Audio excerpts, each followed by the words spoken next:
So this is the thickness of your bottom cord.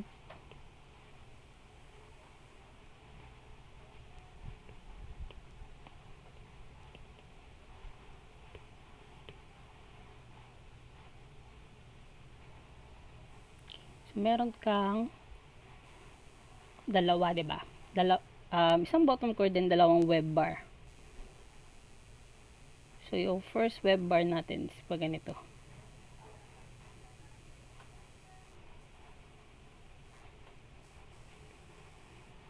And yung pangalawa is dito.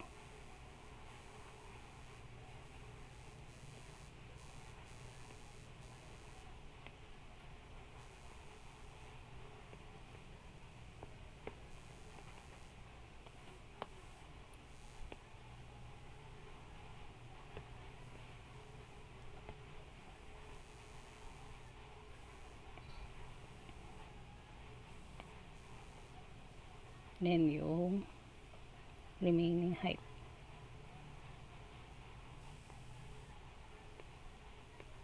So paano mo ma-accommodate yung weld ng connection ng isang web member dun sa bottom cord and another web member dun sa bottom cord, 'di ba?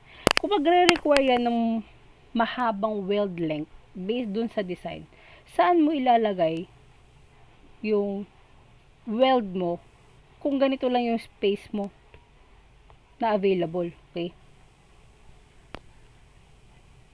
Okay? O, di ba maiipit ka dyan. Pag inatras mo yan para ma-accommodate mo yung weld length, hindi na malaki yung area nung nakakapit, di ba? Ito pa, sapat to. Di ba? Baka nga dito wala ka na mapaglagyan ng weld length eh. So, yun yung magiging purpose nung gusset plate. Okay? Para ma-accommodate yung weld natin. Okay? So, big sabihin, pwede kang maglagay dyan ng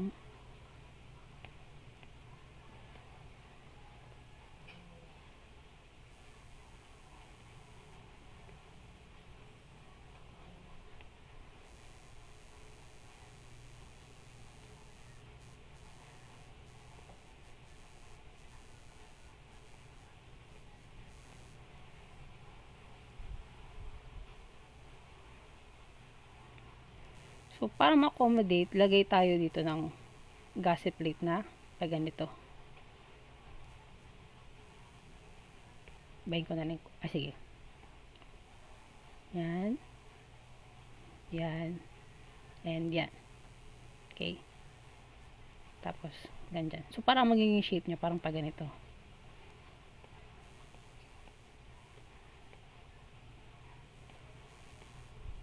Ito yung gusset plate natin.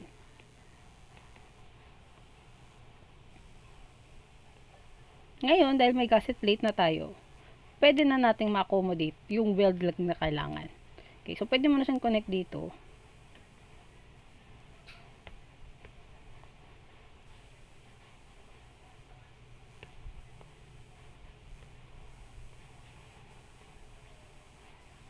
Dito.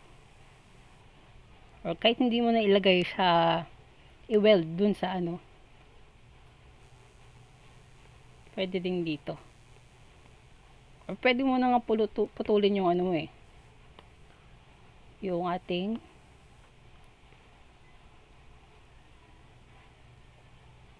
angle bar. Pwede yung angle bar natin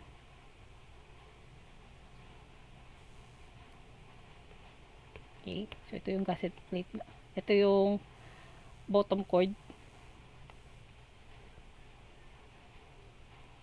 And yung angle bar natin, pwede hanggang dito lang.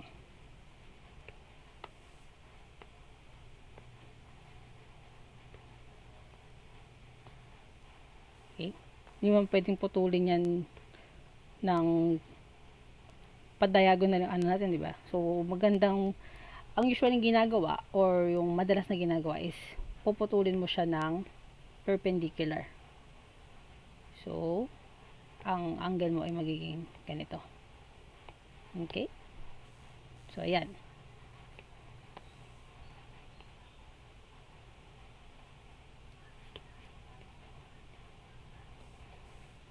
So, with your gusset plate, medyo malayo lang yung location ng dalawang web bar. Pero, most likely, ganito yung magiging itsura pag may gusset plate. Okay? So, ma-accommodate mo yung weld length na kailangan na hindi mo kailangang ilagay dun sa bottom cord niya. Kasi hindi ka rin pwedeng maglagay ng more than 2 members sa isang steel member. Kasi, yun nga sabi nga natin kanina, mas magkakaroon ng considerable minimal loss or considerable loss of area pag masyado ng marami or masyado nakaka-experience yung particular area ng steel member mo na yun ng heat. Okay, so nag-weld ka para doon sa isang web member, tapos nag-weld ka pa sa isang web member, masyado na compromise yung strength ng bottom cord mo, di ba? Okay, so yun yung isa sa mga main purpose ng gusset plate natin. Okay, so going back to our example number 4. Okay, so ano yung gagawin natin? Di ba sabi, 3 na daw yung weld length natin. Okay, now the required length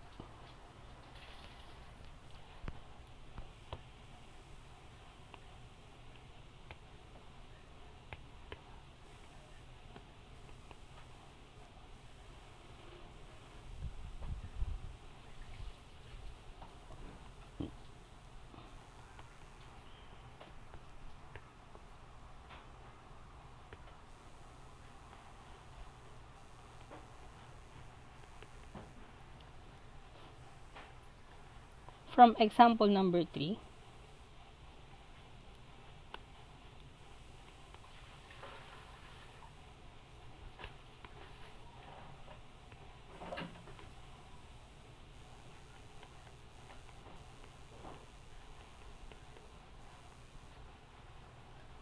is 420.06 millimeter. Okay? So, ang gagawin natin, isasam ulit natin yung welds along L1. So, pakita ko lang, parang yung ginawa natin kanina. So, you have here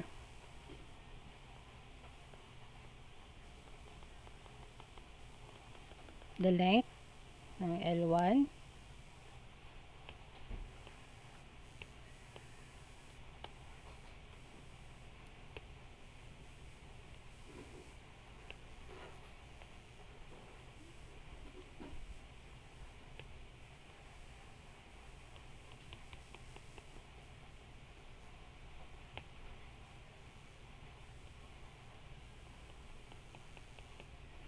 So, this is your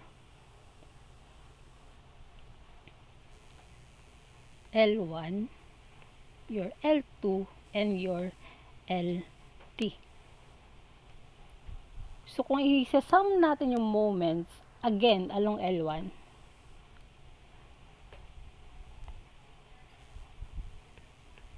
for our L2, yung magiging distance niya to L1 is, of course, yung depth ng D natin. Okay? Dito ko na lang ilagay para mas makita nyo.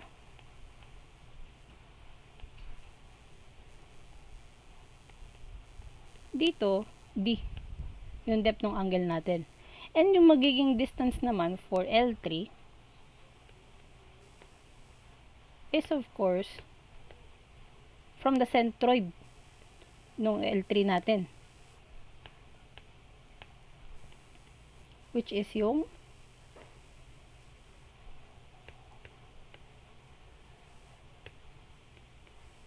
ating D over 2. Okay? So, writing it in a formula, your L times X bar will be L2 times 102. Then, yung depth natin, di ba? Plus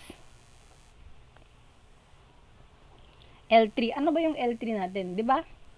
Yung depth mismo. Okay? So, magiging 102 din siya.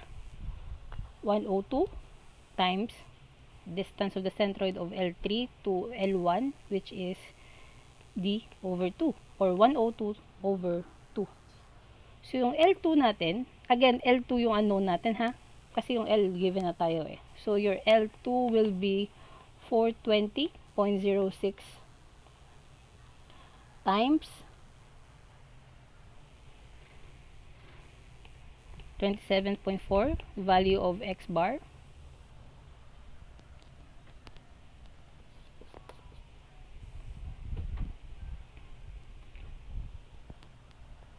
minus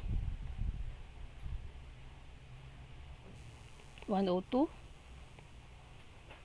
squared over 2 over 102. Now, from this equation, your L2 will be equal to 61.84 millimeter. Again, meron na tayong value, bagong value ng L2 natin.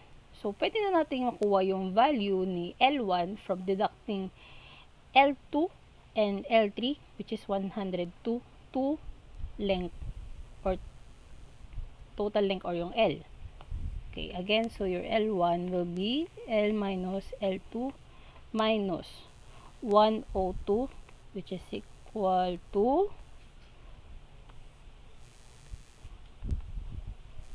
420.06 minus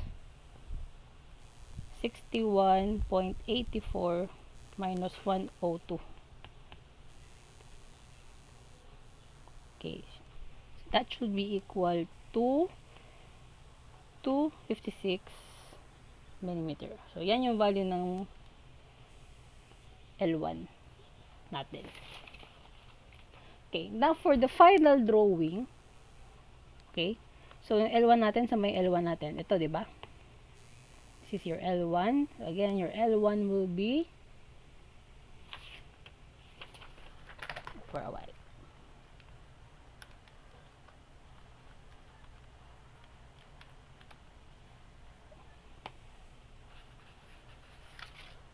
So this should be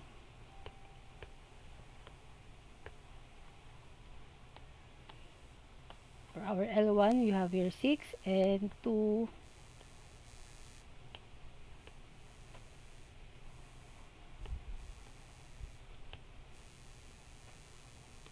256, sorry, 256. You have here for the L2, which is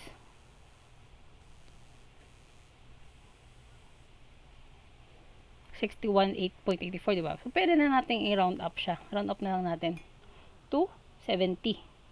Okay, pwede naman natin yung gawing 70 yan. Kasi pasok na siya sa required length. And your L3 is all over the depth of the angle. So, that will be 102. Okay? So, this is the final, lagay ko lang. This is your L2 and this is your L3. Okay? So, this is your final drawing for our fourth problem. Okay? So, I won't be discussing the last topic, which is the eccentric welded connections. But you can